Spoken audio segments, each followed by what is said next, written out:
అనసూయాత్రి సంభూతో దత్తాత్రేయో దిగంబరః స్మర్తృగామి స్వభక్తానాం ఉద్ధర్త భవసంకటాత్ ద్రాం దత్తాత్రేయాయ నమః. శుభోదయం. గత కొంతకాలంగా ఒక వీడియో రిలీజ్ కావట్లేదు. అది చేసి కూడా 1.5 year పైన అయిపోయింది. ఎప్పుడు ఆలోచిస్తున్నాను అంటే దాని తర్వాత మనం వెళ్ళి దర్శనం చేసినటువంటి క్షేత్రాల వీడియోలన్నీ వచ్చేస్తున్నాయి. ఈ క్షేత్రం వీడియో మటుకు రిలీజ్ కావట్లేదు. ఎప్పుడు ఆ వీడియో చేద్దాము అని కూర్చున్నా ఏదో ఒక ఆటంకం అది కానివ్వదు. ఇంకా ఎవరో ఫోన్ వస్తుంది, అర్జెంటుగా వెళ్ళాలి, లేకపోతే ఇంకో బిజినెస్ పనో, లేకపోతే ఇంకో క్షేత్రానికి నేను కూడా వస్తున్నాను వెళ్దామనో, ఇలా ఏదో ఒక రకంగా ఆటంకాలు ఏర్పడుతూ వచ్చినాయి. నాకు అర్థం కాలేదు. తర్వాత మళ్ళీ మీకు చూడామణి మహారాజ్ గారిది డేగ్లూరు సంస్థానము వారి వీడియో గుర్తుందా? 3 సార్లు అప్లోడ్ చేసి డిలీట్ చేసి అప్లోడ్ చేసి డిలీట్ చేసి 4వసారి కానీ అది ఫైనల్ కాలేదు. అప్పుడు నేను జీవితంలో నేర్చుకున్నది ఒకటి ఉంది. ఏంటి అని అంటే, మహాత్ముల గురించి మనము కారణజన్ముల గురించి మాట్లాడేటప్పుడు సంపూర్ణంగా ఏదైనా మనం చెప్పకపోయినా, మనం తెలుసుకోకపోయినా వారు దానికి అనుమతి ఇవ్వరు ఆ వీడియో చేయడానికి. ఈ అనుభవం చాలా ఉంది. వెంటనే అనిపించింది ఏదో కారణం ఉంది. శ్రీధర స్వామి వారి క్షేత్రానికి లాడ్చించోలి వెళ్ళాం, వీడియో చేసాం. అలాగే వరదల్లి వెళ్ళాం, అక్కడ వీడియో చేసాం. అవన్నీ కంబైన్ చేసి ఒక వీడియోగా దాన్ని రిలీజ్ చేద్దామంటే కావట్లేదు. ఏదో కారణం అయితే బలంగా ఉంది, లేకపోతే ఇది కాకపోవడానికి కారణం ఉండదు అని అనుకున్నాను. అయితే మొన్న ఒక సజ్జన సాంగత్యం జరిగింది.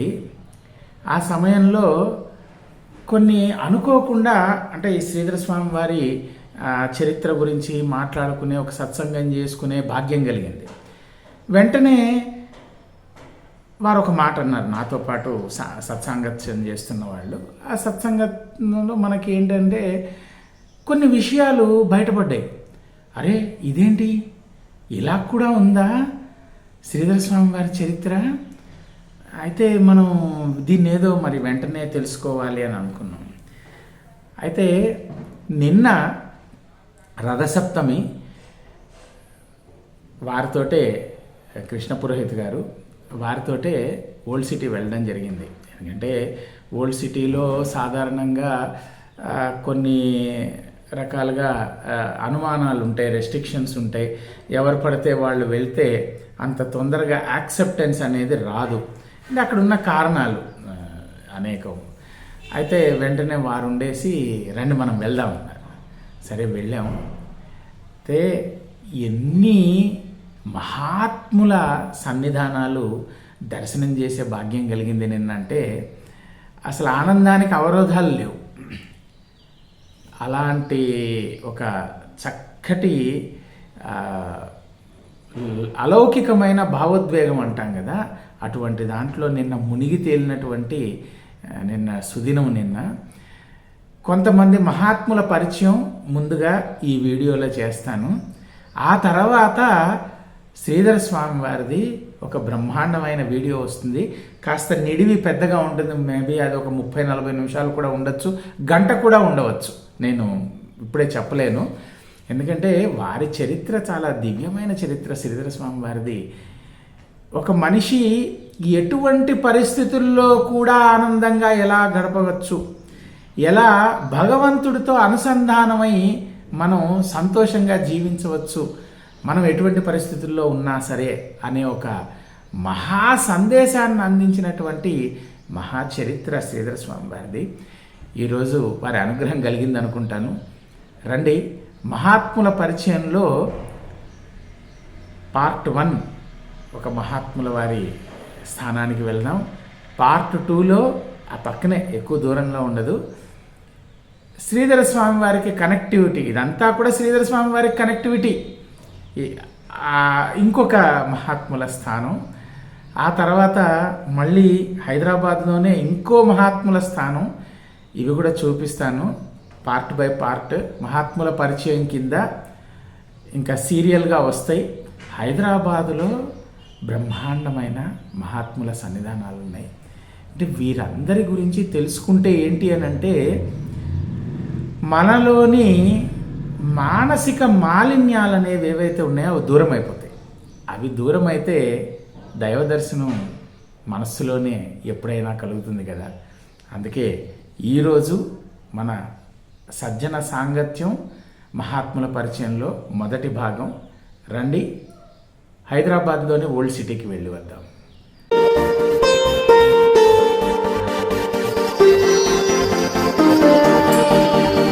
Private property. Okay. He was one of the minister to Idga. Apna. ఇది సుధా టాకీస్ అంటారండి దీన్ని ఓల్డ్ సిటీలో. ఇది షాలిబండ. ఓకే, మనం దగ్గరికి వచ్చేసాం.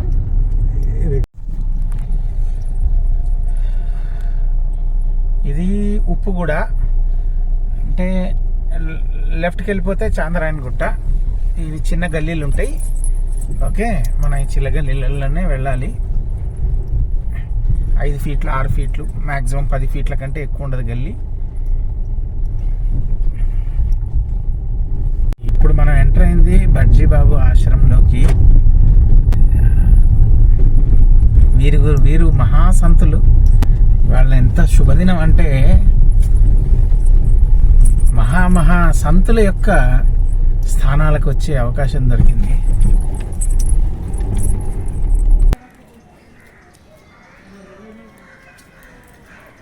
హర హర మహాదేవ శంభో శంకర నమ పార్వతీ పతయే హర హర మహాదేవ్. ఓం నమ శివాయ, ఓం నమ శివాయ, ఓం నమ శివాయ, ఓం నమ శివాయ. ముందుగా ఆశ్రమం చూడండి, తర్వాత వీరి చరిత్ర చెప్తాను, ఎంత దివ్య చరిత్రో. శ్రీధర స్వామి వారికి ఎలా కనెక్ట్ అవుతుందో చూద్దురు కానీ. పాండురంగ విఠల హరి, రుక్మిణీ వల్లభాయ నమ, రాధా మనోహరాయ నమ, రుక్మిణీ వల్లభాయ నమ, అవధూత చింతన శ్రీ గురుదేవ దత్త. మీరు చూడండి, రుక్మిణీ వల్లభుల ముందు ఇది నిత్యము స్వామివారి తపోస్థానం కదా. ఎదురుకుండా మీకు రుక్మిణీ వల్లభుల ముందు ఏం చూపిస్తానో చూడండి.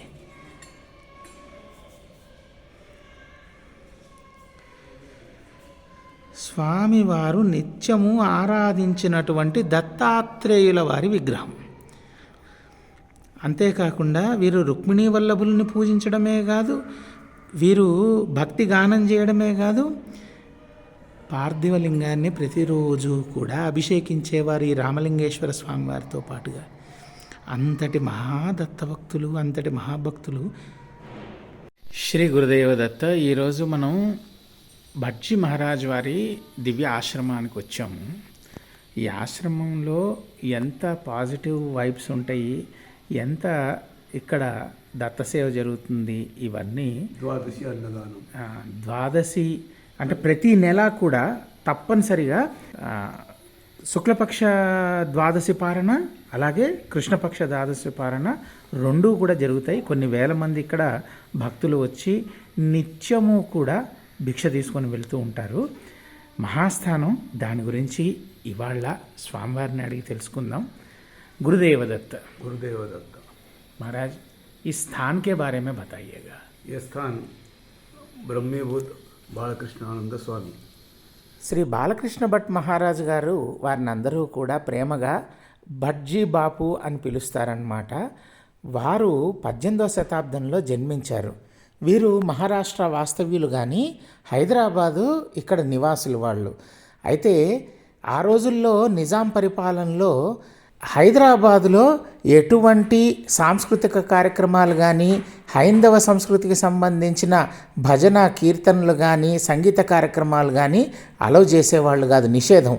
కాబట్టి ఇక్కడ లాల్ దర్వాజా అంటే ఒకప్పుడు హైదరాబాదుకి ఒక ఎంట్రీ. అది దాన్ని సాయంత్రం 5 అయితే మూసేసేవాళ్ళు. ఆ లాల్ దర్వాజా నుంచి 4 కిలోమీటర్ల అవతల అంతా అడవే. ఆ అడవిలో ఈయన ఆశ్రమం ఏర్పాటు చేసుకున్నారు. ఎందుకు? హైందవ ధర్మాన్ని కాపాడుకోవడానికి, అభంగాలు గానం చేయడానికి, విఠలుణ్ణి పూజించడానికి, శివార్చన చేసుకోవడానికి, దత్తసేవ చేసుకోవడానికి. ఈయన సంగీతంలో మహాదిట్ట. ఈయన కీర్తి ఎంతలా వ్యాపించిపోయిందనంటే లక్నో నుండి ఆ రోజుల్లో ఒక నవాబు వీరి గానం వినడానికని చెప్పేసి లక్నో నుండి హైదరాబాద్ చేరుకున్నాడు. 2-3 రోజుల ప్రయాణం కదా, ఆ రోజుల్లో అంత తేలిక కాదు కదా లక్నో నుండి ఇక్కడ రావడానికి. అతను ఇక్కడికి చేరుకునేటప్పటికి ఒకరోజు రాత్రి 7 గంటల సమయం అయింది.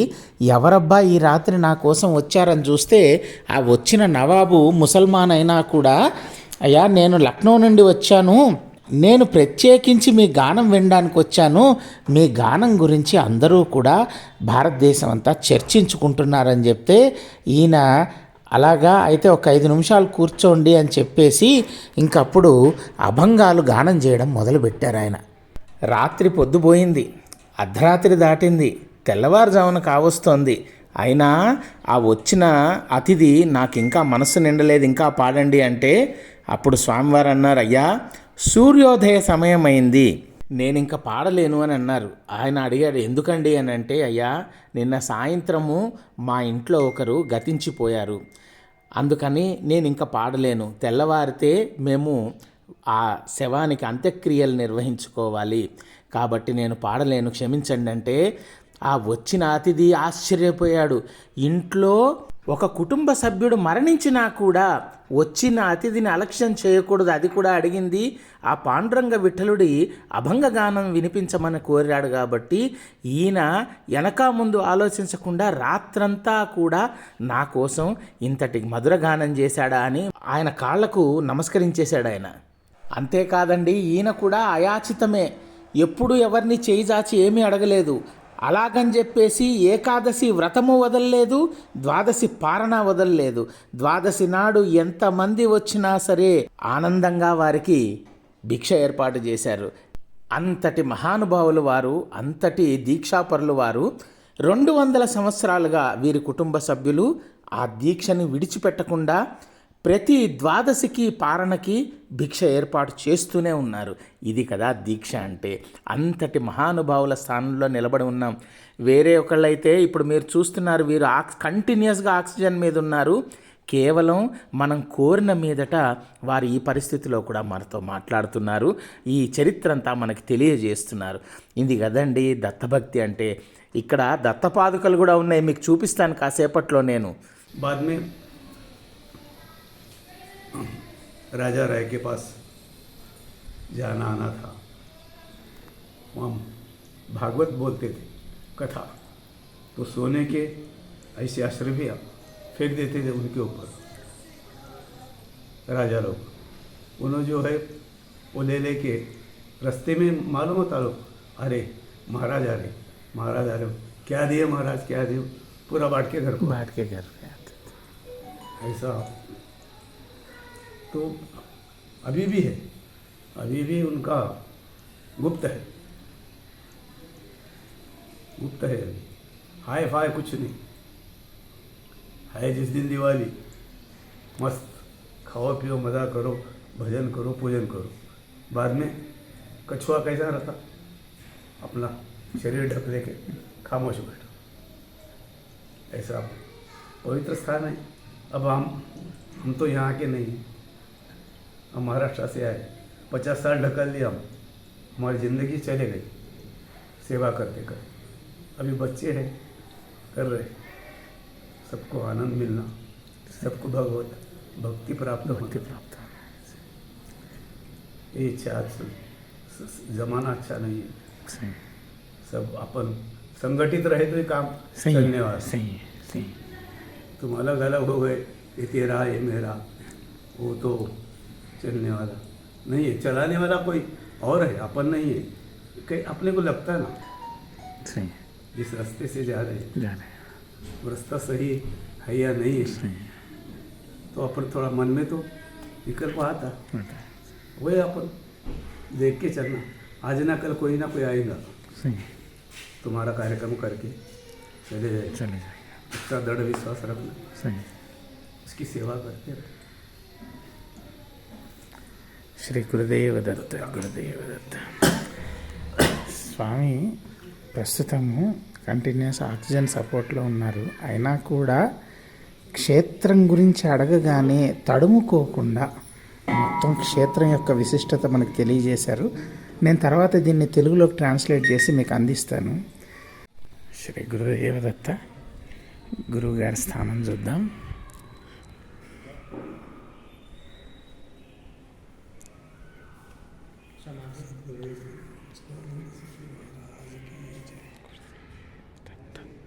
అవధూత చింతన శ్రీ గురుదేవ దత్త.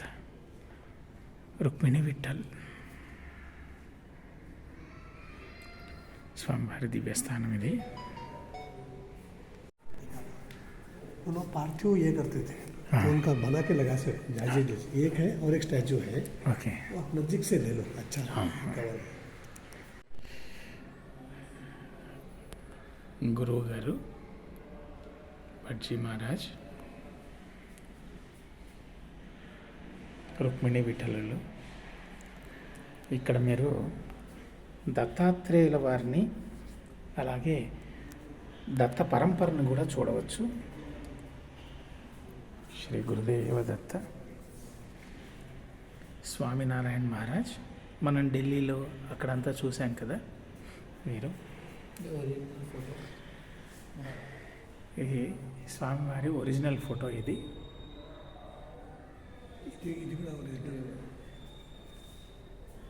ఇది కూడా ఒరిజినల్ ఫోటోనే, భట్జీ బాపు మహారాజ్ది. వీరు మహాసంతులు గోపాల స్వామి గారు. అంటే గురు పరంపర అంతా కూడా ఇక్కడ చూడవచ్చు మీరు చక్కగాను.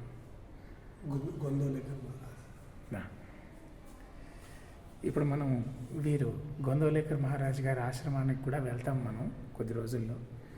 ఈ తీసుకువెళ్ళేది ఎవరు అని అంటే వీరు మన కృష్ణ పురోహిత్ గారు. దీంట్లో పెద్ద రహస్యం ఉంది, అదంతా అక్కడ చెప్తాను నేను. ఇగో స్వామివారి విగ్రహం చూడండి. పార్థివంగా అది లింగం పెట్టి పూజ చేసేది. నిత్యము పార్థివలింగానికి అభిషేకం చేసుకొని అర్చన చేసుకునేటువంటి మహాసంతులు వీరు. ఇవాళ మన అదృష్టం కొద్దీ ఇక్కడికి రావడం జరిగింది. దత్తానుగ్రహం. శ్రీ గురుదేవ దత్త.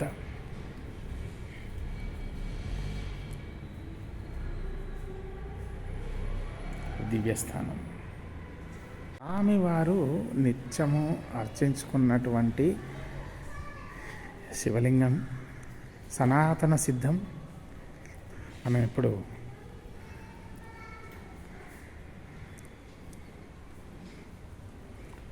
శ్రీ గురుదేవ దత్త చూడండి, స్థానం చూడండి. ఇక్కడ ఏమిటి ప్రాశస్త్యం అంటే, ఇక్కడ ఈ స్థానాన్ని కాపాడడం అంటే అంత తేలికైన విషయం కాదండి. ఎందుకంటే అన్యమతస్థులు పూర్తిగా చుట్టుముట్టినటువంటి స్థానం ఇది. శ్రీ గురుదేవ దత్త వారు నిత్యము అర్చించుకున్న శివలింగం అంటే ఇది వాళ్ళ మన అదృష్టం. మాఘమాసంలో నమస్కరించుకుందాం. సనాతన సిద్ధం ఈ శివలింగం. నందీశ్వర్ల వారు చూడండి ఎంత దివ్యంగా ఉన్నారు. ఇది ఇలా ఈ రకంగా ఇప్పుడు చూడండి. అంటే నేను ఇప్పుడు ఆలయం చూపిస్తాను, ఎన్ని వందల సంవత్సరాల పూర్వపుది అనేది మీకు అర్థమైపోతుంది. ఆలయం చూసారా, ఈ రాతి నిర్మాణం ఇదంతా కూడాను చూడండి ఎన్ని స్తంభాల మీద ఉందో చూడండి. దీన్ని ఈ రకంగా ఇలాగే ఇక్కడ చెక్కు చెదరకుండా మెయింటైన్ చేయడం అంటే, ఇప్పుడు మహారాజ్ గారు మనకి ఇంటర్వ్యూ ఇచ్చారు, వారి పుత్రులు వీరు. आपका शुभ नाम? प्रसाद जोशी. प्रसाद जोशी जी. ये रामेश्वर शिवालय है और ये महाराज हमारे यहीं पे साधना करते, यहाँ बैठते थे. उनका निवास यही था. तो ये 400-500 पुराने साल पुराना है. तो इसको रामेश्वर माने. रामेश्वर में जैसे काला रंग में शिवलिंग है, हाँ. उसी प्रकार का ये स्फटिकलिंग है. ओके. तो ये रामेश्वर बहुत दिव्य स्थान है, हजारों सालों का पुराना है. तो ये भी पुराना ही है पूरा. हाँ, ये देखते ही पता चल जा रहा है. पहले इसमें यहाँ से सीढ़ियाँ थे ओह, बॉडी में रहे. Okay okay. वहाँ से जल लेके आके महाराज यहाँ चढ़ाते थे. ओह. बाद में काला अवस्था में वो बंद हो गया. ఇప్పుడు మనకి ఎదురుకుండా తలుపు కనబడుతుంది కదా, అది కోనేరుకు దారి. ఇప్పుడు ఇక్కడ చూస్తే మీకు అర్థమైపోతుంది ఎందుకు నంది ఇంత కిందకున్నాడంటే, ఇప్పుడంటే దీన్నంతా రైజ్ చేసి కట్టారు, కానీ ఒకప్పుడు ఇవన్నీ మెట్లు, ఆ తీర్థానికి దారి చాలా మెట్లు ఉండేవి. ఎదురుకుండా అక్కడ మీకు తీర్థం కనబడుతుంది కదా, ఆ తీర్థంలో నుండి ఇవన్నీ మెట్లు ఉండేవి పైకి. ఇప్పుడు దీన్ని లెవెల్ చేశారు. ఇప్పుడు మనం ఉన్న లెవెల్ కాదు. ఇక్కడ తీర్థం ఉంది, కోనేరు స్వామివారిది. ఇది రామేశ్వర క్షేత్రం, రామేశ్వర శివలింగ క్షేత్రం. అంతా కప్పేశారు, ఎందుకంటే లేకపోతే ఇది చెత్త అంతా అందులో బావిలో పడుతుందని. ఇక్కడ నుంచి నేను చూపించలేను మీకు, కానీ చాలా లోతుందండి ఇది. చాలా అంటే చాలా లోతుంది ఇది, చాలా పెద్దది కూడా. చూడండి అసలు స్థానం చూడండి ఎంత పెద్దదంటే, ఇదంతా కూడా చాలా పెద్ద స్థానం ఇది. మేము అదంతా దాటి వచ్చాం, అది మెయిన్ గేట్. అది ఆయన బావి చూపిస్తానన్నారు.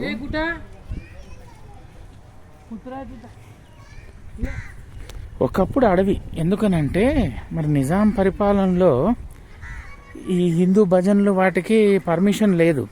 అందుకనే లాల్ దర్వాజా దగ్గర, లాల్ దర్వాజా మూసేస్తారు. లాల్ దర్వాజా అవతల భాగం ఇదంతా అడవి. ఈ అడవిలో స్వామివారు ఇక్కడ ఒక శివలింగం ఉండేది. అబ్బో మామూలుగా లేదండి, దీనికి ఎంట్రన్స్ దొరికింది. రండి, ఇవాళ మన అదృష్టం, చూద్దాం. ఇది స్వామివారి కోనేరు, మామూలుగా లేదు ఇది. చూడండి, మామూలుగా అయితే ఇవన్నీ మీకు చూడడానికి దొరకవు. ఇది బావి. ఈ బావి చూడండి ఎంత ఉందో. లోపల మెట్లున్నాయి, కనబడుతున్నాయా? ఈ మెట్లన్నీ తర్వాత శిథిలం అయిపోయినాయి. ఇవన్నీ మెట్లున్నాయి. ఇవి ఇంత లోతు ఉంది. ఇది కనబడుతుందా? దీన్ని తర్వాత కాలక్రమేణా కప్పేశారు. ఎందుకనంటే మరి అనేక మార్పులు చేర్పులు, ఇంతటి స్థానాన్ని మెయింటైన్ చేయాలంటేనే చాలా కష్టం. వీళ్ళు ఎంత కృషి చేసి ఉంటే ఇది, ఎంత కృషి చేసి ఉంటే ఇది ఈరోజు ఇంకా ఇంత దివ్యంగా ఉంది. మందిరం చూడండి, రామేశ్వర లింగక్షేత్రం. ఇది అడవిలో ఉండేది. ఆ నీళ్లతోటే ఇగో ఈ చిన్నపాటి వనాన్ని ఇంకా దీన్ని చక్కగా పెంచుతున్నారు, పోషిస్తున్నారు దీన్ని, ఈ వనం. ఎందుకంటే ఈ 100 సంవత్సరాల పూర్వపుది, ఇవాళది కాదు. ఇది 100 సంవత్సరాల పూర్వం ఈ స్థానం. మనం ఇంతకుముందు జియాగూడ కేశవ మహారాజ్ అని చెప్పుకున్నాం కదా. ఇదిగో నీళ్లు చూడండి, ఆ బావిలో నుంచి ఇగో ఇటు వస్తున్నాయి. ఇలా ఈ మొత్తం ఇదంతా చెట్లన్నీ సస్యామలంగా ఉండడానికి ఉపయోగపడుతుంది. ఇది బిల్వ వృక్షం. ఓకే, అంతా కూడా ఏంటంటే ఇటువంటివి మెయింటైన్ చేయాలంటే మామూలుగా అయ్యే విషయాలు కావండి ఇవి. దత్తానుగ్రహం.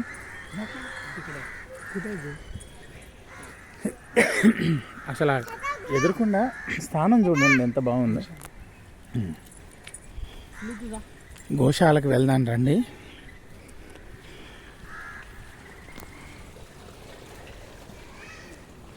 అనేక మంది ఇక్కడ చూడండి. సబ్సే శ్రేష్ఠ దాన్ అన్నదాన్ అంటే మనకి పనికొచ్చేది ఇది. సత్యం శివం సుందరం మనకి అలా సిద్ధిస్తోంది. రామకృష్ణ హరి వాసుదేవ హరి. అది మనం అక్కడి నుంచి వచ్చాం చూడండి. అది మెయిన్ ఎంట్రీ. ఒకప్పుడు మహా అడవి ఇది. అడవిలో 500-600 సంవత్సరాల పూర్వపుది మనం ఇప్పుడు చూసిన రామలింగేశ్వర స్వామివారి దేవస్థానం. ఇక్కడికి వచ్చి స్వామివారు ఇక్కడుండి నియమం తప్పకుండా ప్రతి శుక్లపక్ష ద్వాదశికి, కృష్ణపక్ష ద్వాదశికి అన్నదానం చేసేవారు. ఎందుకు? ఏకాదశి వారు జీవితాంతం ఏకాదశి వ్రతం చేశారు. అంతేకాదు వారు మహాగాయకులు. వారి అంతా చెప్తాను నేను. ఇందాక వారి ఇంటర్వ్యూ తీసుకున్నాం కదా, అదంతా తెలియజేస్తాను.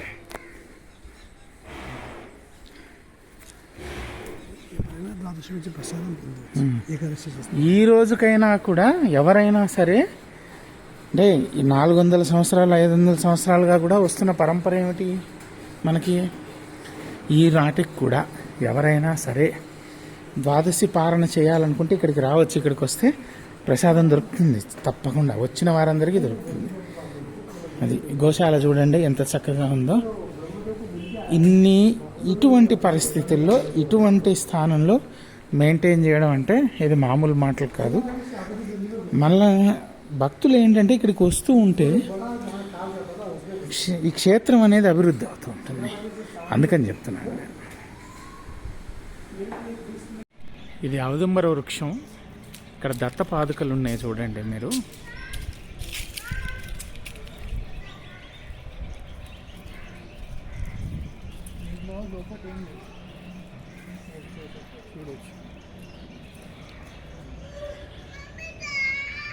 ఈ వృక్షం లోపలికి ఉంది దత్తపాదుకలు. మొత్తం ఇవన్నీ తీగలు అల్లుకుపోయినాయి. వృక్షం అట్లనే ఇది ఇప్పటిది కాదు, ఇది కొన్ని వందల సంవత్సరాల పూర్వపుది. ఇక్కడ విఘ్నేశ్వరుల వారు కూడా ఉన్నారు. అవధూత చింతన శ్రీ గురుదేవ దత్త. అంటే ఒకటి అదృష్టం ఏంటంటే దత్తుల వారు 3-4 రోజుల కంటే ఎక్కువ మనల్ని వారికి దూరంగా ఉంచారు. అది మనకి దత్తానుగ్రహం. శ్రీ గురుదేవ దత్త. ఇవాళ మన అదృష్టం చూడండి. బడ్జీబాపు మహారాజ్ వారి దివ్య చరిత్ర ఇది తెలుగులో ఉంది. ఇది ఈ పుస్తకం మనకి వాళ్ళ వీరి ద్వారా మనకు అందింది. గురుదేవ దత్త. మహాత్ముల పరిచయంలో తొలి పరిచయం.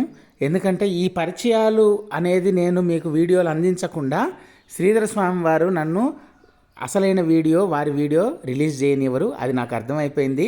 ఆ సీక్రెట్ ఏంటనేది మీకు శ్రీధర స్వామి వారి విషయంలో వారి వీడియో చేసినప్పుడు తప్పకుండా తెలియజేస్తాను. బడ్జీబాబు మహారాజ్ వారి స్థానం ఎక్కడుందో ఇప్పుడు తెలిసింది కదా. అవకాశం ఉంటే వచ్చి దర్శనం చేసుకోండి. వీలైతే ద్వాదశి పారణ కూడా ఒకసారి ఇక్కడ చెయ్యండి. ఇక్కడ నుండి ఇంకా 200 గజాల దూరంలో ఇంకొక మహామహనీయుల వారి దివ్య సమాధి, వారి తపోస్థానం ఉంది. అక్కడికి వెళ్దాం. తిరిగి ఆ 2వ భాగం వీడియోలో మహాత్ముల పరిచయంలో మళ్ళీ కలుసుకుందాం. అంతవరకు దత్తనామం జపిస్తూ ఉండండి, దత్తానుగ్రహం పొందుతూ ఉండండి. జయ గురుదత్త.